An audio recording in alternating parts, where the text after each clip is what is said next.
You guys remember LiL, the low impedance loop?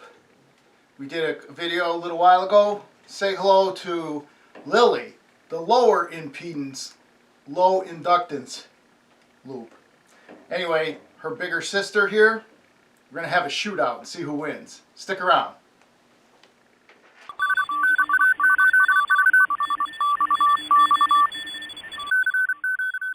W1VLF.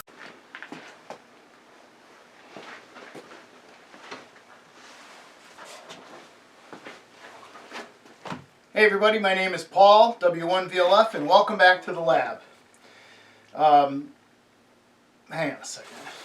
I can't do this.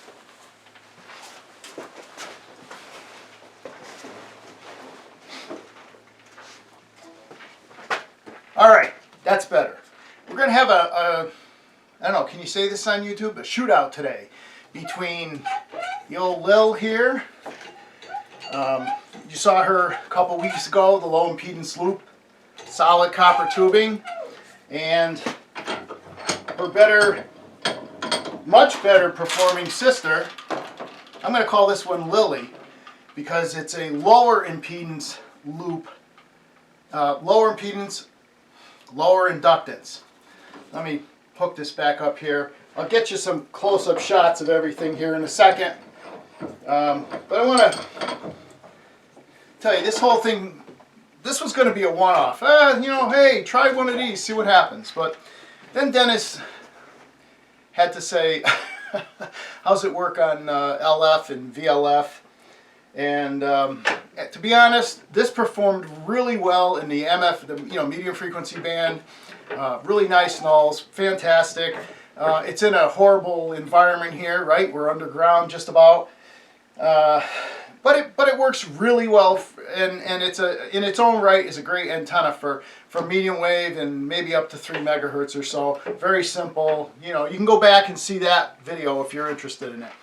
But this one, I started thinking, what is? There were some comments about the low inductance and the transformer and all that I put together on this one, and I said, well, how could I make this any better? I said, I wonder if I could make this perform. Dennis wants to do SID, sudden ionic spheric disturbances, and typically you look at signals between 60 and maybe 18 kilohertz, depending on what you have available to you, and you can see magnetic field disturbances. That's kind of beyond the scope of this. I said, well, how would I make this loop better? So we'll have a shootout, but I want to tell you a little bit about this loop first. And I think what I'm going to do is I'm going to go handheld, and I'll kind of give you some information about it. So let me grab the camera. First I want to say that, try and hold the camera properly. First I want to say that this loop is exactly 2 feet on a side, just as the LiL is. And there's something on the screen here I got to try to get rid of. Maybe it'll go away by itself. It also has a common mode choke and 3 of the mystery cores. Oh, there we go. Okay, 3 of these mystery cores. Like I said, I usually mark all my cores, but these are from many, many years ago, so I really don't know what they are. But they were out of switching power supply, so I'm assuming that they're probably good, in the very low frequency material. So this is 625 or 5/8. I think it's called half-inch copper tubing, right? And you remember the tilting control here to tilt the loop and get our nulls and everything. Well, I didn't get nearly that exotic on this other loop, but I thought to myself, if this is low impedance and really low inductance, how could I lower the inductance of this? And I thought, well, I could go to a really large copper pipe. That would be expensive as all hell. Or I could go to a flat piece of copper sheet. And I thought, wait a second, I made one of these things once before. And this isn't the one, but here it is. Give you a quick look at it. I think it's roughly 6-inch wide aluminum flashing. There's 8 feet of it here. So the loop is identical in size to that loop. The only difference here is the fact that this loop is made out of a 6-inch wide material. So this is cheap as hell. I mean, I don't know what 8 feet of this stuff costs. And then you have the problem of soldering to it, which you can solder to it with conventional solder if you are really careful, have lots of heat, and make a huge solder pool to keep the instantaneous oxidation from getting away from you here. But I decided to take a piece of copper tubing, 3 more mystery cores, flatten it out on the ends, and then fold the, see how you get out of that really bright light there, fold the material over, make like when you used to, when you were a kid, made a little, one of those little sailor hats out of a sheet of paper, and then fold it again, so I'd have some meat to bite into here with this copper tube. Again, 3 of the mystery cores. Really feel bad about that. I wish I could tell you what core value, what those are. Here's the common mode choke, again made out of a number 75 core, very similar to the one on the LIL. And really, the only difference, there was really 2 primary differences here between the LIL and LiLi, her better looking sister. And that is the 6-inch wide aluminum flashing. And on the transformer, on the core here, the coupling core, I have 2 windings. This one is identical, two turns, identical to the LiL over there. And this one, there's another one which you can't really see that well. Maybe I'll go around the back. Okay, this one is, I think, 5 or 6 turns. I'll figure out what it is and I'll write it down. But I optimized this for long wave and VLF. And VLF, when I say VLF, I mean between below 30 kilohertz. So I don't have a real good swivel mount, but I'll still be able to do a comparison, a fast comparison. Let me just go over here real quick. Here's an SMA relay, and so I'll be, when I'm changing the antennas, I have a coax coming from each one, and I'll just simply be clicking between this antenna, which is the LiL, and this one, which is LiLi, right here. Okay, so I'll be able to do that quickly without having to break away and all that stuff. And then, of course, we'll be looking at her on the, we'll be using the Discovery, HF Discovery, and what is it, Console 3 to watch this with. So I don't know if you guys will remember this. You could go back into my one of my other videos. This is that same loop configuration.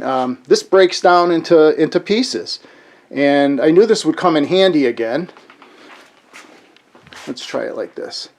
But it's just the 2 pieces of 1-inch angle aluminum and the tubing. Here's where we had our wire wound loop, but I simply put a T on the end of it now, and that allows us to support this frame. So now that you know what the setup is, we're going to do some signal comparisons over on the console there, and you'll see that down in the lower frequencies. And again, wait a minute, I have 2 loops here. So this loop, I'll give you like a real quick synopsis. This loop is better than that loop up to about 1500 kilohertz using this.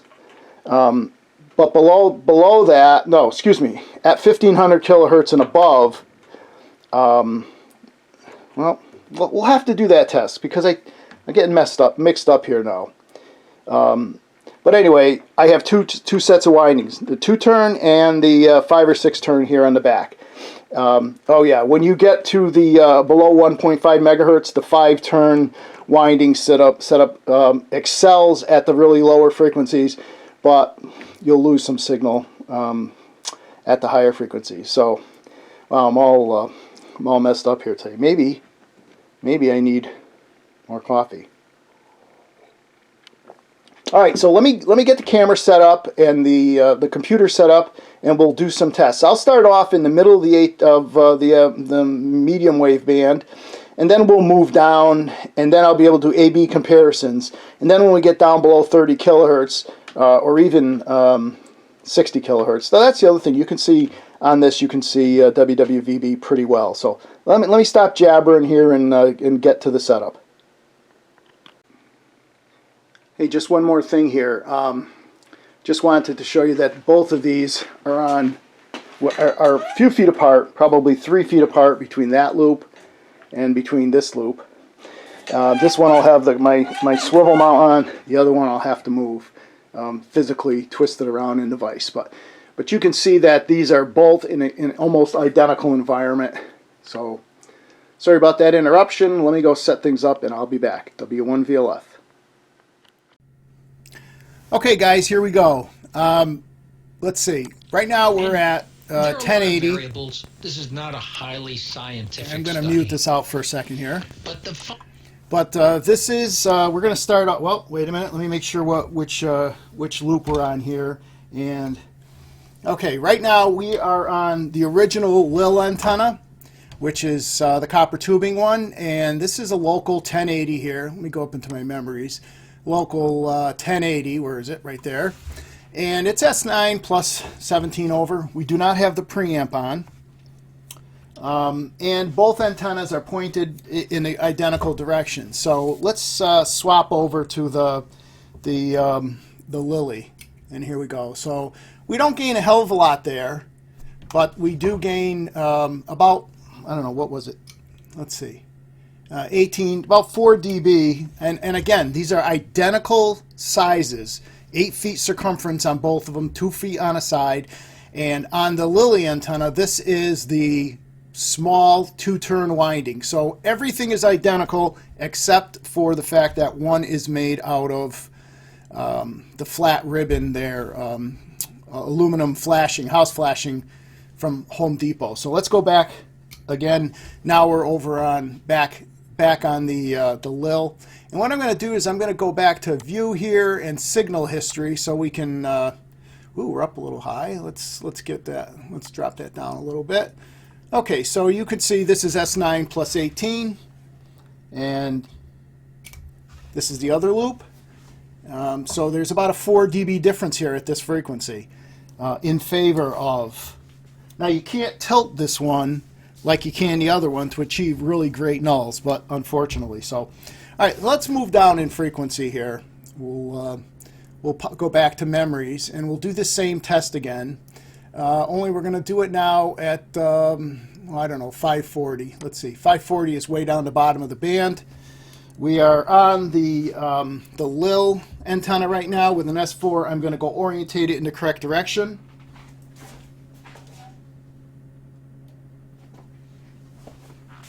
Whoops. Are we on the LiL right now? Got to remember where we are. Okay. So there's the LiL antenna orientated in the correct direction. And I'm going to change this one, Big Sis LiLi, and see what happens to the signal here as we go down in, as we go lower in frequency. So here we gain what? Let's go back to the LiL. Let's see where that drops to. There's about an S unit or so, maybe a little bit more. But now what I'm going to do is, since we're down at the bottom of the band, I'm going to switch back to the, let's just call it the copper loop and the aluminum loop, okay? Makes it a little easier. I'm on the copper loop, and I'm going to change to the, instead of 5 turns on the aluminum loop, I'm going to change to the 6 turns on the aluminum loop. And we're going to do some more comparisons here. Okay, nothing changed as far as orientation of the antennas. This is the copper loop, and this is the aluminum loop. So you can see there's about 12 dB of difference there. So let's move down, and all that stuff that you're seeing down just below the carrier, that's the monitor. If I rotate the monitor, if I get it just right, I can, there. So again, you can go back and look at a video I did about monitor orientation with in-the-house antennas. But in this case, we're not so much worried about that. I'm going to put the monitor back in the right position so I can see it correctly. Once again, we'll go back to the copper loop. And drops to an S6, back to the aluminum loop, up to an S8. So there's a 12 dB of difference for identical diameters or perimeters, whatever you want to call it. So let's move down. I'm going to go to my other set of memories here. And we're going to go to, we'll shoot right down to 24 kilohertz to start it off.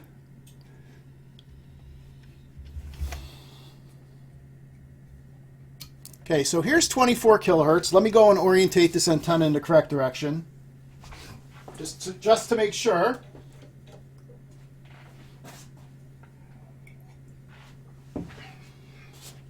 Now, when Dennis had asked me if this antenna would be any good for doing SIDS, I said no.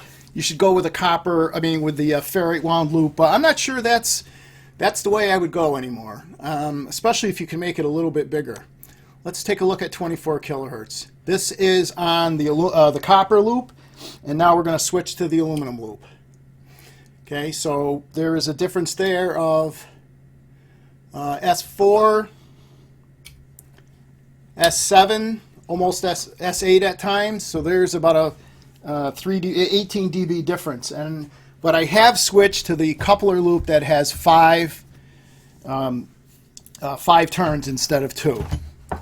Now we can actually go here and turn the preamp on because we're doing all this without the preamp. So let's turn the preamp on. And let's go back and forth between the antennas. That's the aluminum antenna. And here is the copper antenna. Okay, let me turn this up so we can hear it. Now this is Cutler, Maine at 24 kilohertz, NAA, and it's about 500. Oops, it's about 500 miles away. We'll go back to the aluminum loop. Okay, quite a bit more signal strength. So let me null out.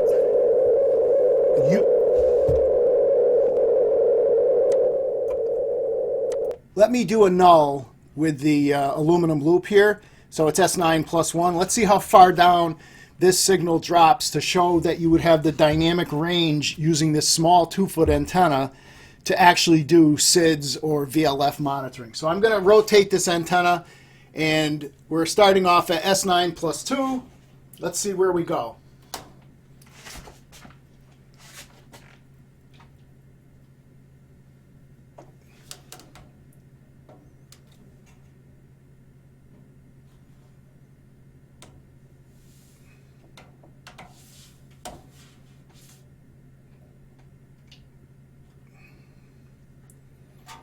Okay, so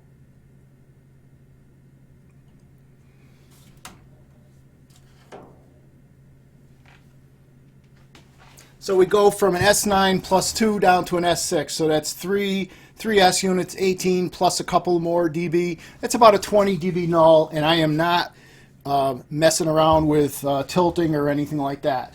So we know that we can get 20 dB of dynamic range with this antenna, which should be good for doing SIDS. Let me repoint the antenna again. Oh, yeah, let me do that.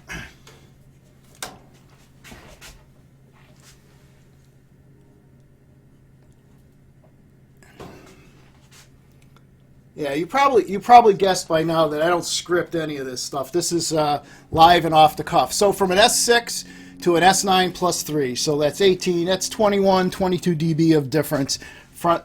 Aimed at the station and to the side. So let's look at 25.2 here. We'll go back to our memories again, grab a hold of that. And 25.2, where is it? Right there. That's this guy. And this one is, I think, out in Lemoore, North Dakota, which means I have to point in a different direction. But before I do that, I'm going to switch back to the copper antenna so you get a comparison at all these different frequencies. So right now we're at the copper antenna. And I just turned the lights off in here because there's just too much glare and there's a little bit of noise induced into the receiver. So let's point out towards North Dakota.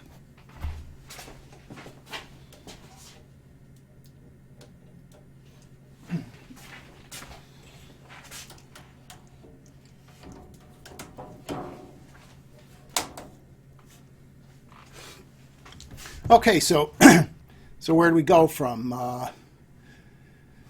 Well, you can see that this dropped somewhat, down to an S8, and here we are at 25.2 kilohertz. And I'm going to switch now between the copper and the aluminum. So this is the copper loop at about an S1, or excuse me, S3 or 4, and the aluminum loop. Now, the noise floor comes up too, and that tells me that this antenna is capable of hearing the noise floor, which means that physically bigger than this, you're not going to have much of a signal-to-noise ratio difference. However, if you take this antenna outside where the noise is much lower, the signal-to-noise ratio is going to be tremendously better. And I hope to be able to do that. Let me just terminate the receiver here with a 50 ohm load, and we'll see. Okay, so there it is at the bottom down here, like minus 120 or something, using this bandwidth, and we'll stick the antenna back on. Okay.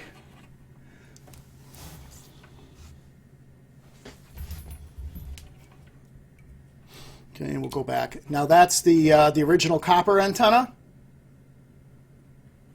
and the aluminum antenna. I guess that relay bounces a little bit. And this guy right here is the one out in Seattle, Washington. So let's move up the band to, let's see here, 40.750, which is in, this signal is in Puerto Rico. Okay. Look at that. Isn't that beautiful? There's my neighbor's fence over there. Okay, so I'm going to orientate the loops in that direction. We'll move back to the copper.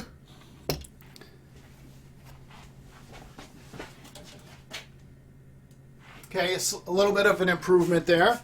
And we'll move the aluminum loop. All right, you shouldn't see any difference there. Now I'm going to switch to the aluminum loop. Okay, significantly more noise from the fence next door. Let's take a listen to this. You can still hear it. So this would be an appropriate antenna for listening for SIDS or monitoring the VLF spectrum. Let's do one more quick test here. Let's go up to 60 kilohertz. Okay, and we're back on the copper loop. In the meantime, we'll drop this and go back to the spectrum analyzer. Turn the brightness up a little bit here. Okay. And we're going to switch over to the westerly direction. Okay.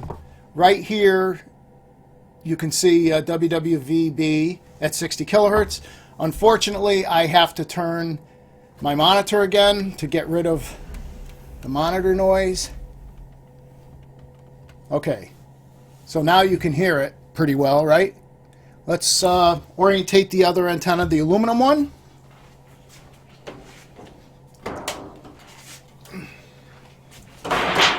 Whoop. All right, and we're going to switch to the aluminum antenna. Right? Whoop. Now I have to reorientate the monitor to get rid of that.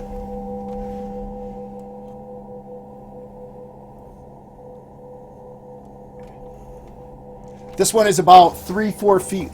Literally, this antenna is literally just 3 feet away from the computer monitor. I'll shut the computer monitor off. I won't be able to see, but you'll be able to hear.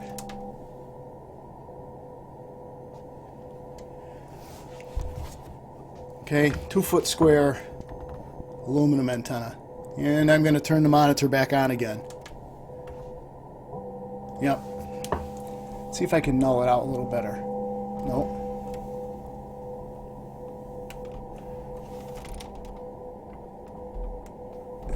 One more try here.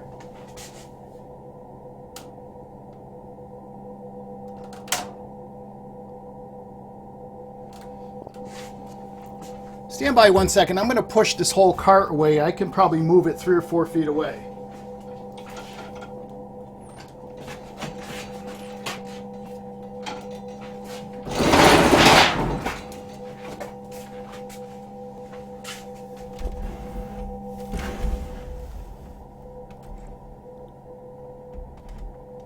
right, that helped quite a bit. So now I'm 6 feet away from this monitor, still pointed towards WWVB. There you go. Okay, now we have a pretty good... Now I'll switch back and forth again and you can see the difference. Okay, this is the aluminum loop, and here's the copper loop. And you notice that the noise floor comes up as well, but that's telling you maybe this guy, the copper loop, is not a good performer down at these frequencies, that the noise doesn't come up. So we're back to the aluminum loop again. And let me zoom it out a little bit. It's just about noontime here, so it's usually the weakest time of the day. At night, this is probably 10 or 15, 20 dB more. And again, if you could get this antenna outside, which is something I hope to do in the future, maybe just build a one that's 3 or 4 feet on a side, and put it out on a tripod in the backyard and see what happens there. That might be a really good test. But I can tell you one thing, that this antenna is sitting inside of, literally below ground in my enclosure with all those copper pipes and all the power on the television upstairs, literally 6 feet above this. No, not even. 5 feet above it, 4 feet. Let's go back down to 24 now that we moved both antennas and take a look at that. We're going to move back to the copper loop. So you can see the noise floor dropped, and you can also see the signal dropped. Back to 24 kilohertz. Going to reorientate the antennas. That's the copper loop pointed.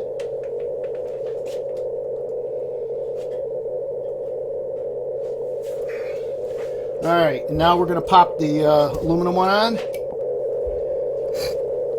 Well, let's do that again with the signal history. This is really a nice, where is that? It's under view. Okay. So S9 plus 3 compared to copper loop at what, S7, or in terms of in terms of dBm. Let's do it in terms of dBm here real quick. So minus 86, 88, minus 88, minus 87, minus 88, and minus 73, 72. So big difference there. There usually is another one down here around 18 kilohertz, but I don't really think I can see that one. Let me mute this off. I don't think I can see that one from inside the house here. It's just too low. So I guess that's it. Two things I think I'm going to do, and one of them is I'd like to do a shootout between the LiLi and a ferrite loop. Now, the ferrite loop stick antenna, when you tune it to resonance, works really well. But unfortunately, every time you wanted to move around in band, you'd have to change that. So running it remote wouldn't probably be a you'd have to have some sort of remote tuning. So what I'm going to do is I'm going to compare them on the bench. I'll put them both up on little on a post, and I'll be able to rotate both of them. We'll do another shootout. And then the other thing is, I'm going to try to actually get this antenna or a bigger one out in the woods. I have a coax running out 300 feet into the woods, so it's very quiet out there. And then we can do some comparisons, signal-to-noise comparisons between the antennas in the house here. Absolutely the worst possible place, but I want to show you it is possible. So one more time, we'll do a quick dip on this on 24 kilohertz. Let's say that's the one you were interested in doing the doing your SID or VLF monitoring on. Let me just rotate it. We're at minus 70, so that's a little above an S9, and we'll move it down. We'll not move it, but we'll rotate it, making it appear that the signal is fading. Whoop, wrong way.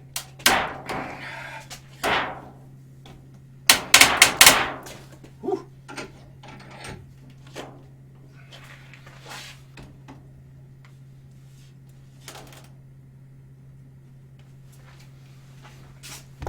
So minus 90 to minus to minus 70 or so. So it has a front to side of about 20 dB, but that shows you even in this environment you could lose 20 dB due to some ionospheric disturbance and be able to actually monitor that. So I want to thank Dennis again for kind of getting my mind working on this, and I want to thank everybody else for watching. I really appreciate it. If you can subscribe, there'll be more loop shootouts coming up, at least one more, and then some remote loop monitoring. This is Paul, W1VLF, and I'm going to be signing out. Thanks for watching, and oh yeah, hit that like button. I think I'm just under 1,500 subscribers, and I would really like to get to 2,000 at some point. Thank you again, W1VLF, signing out.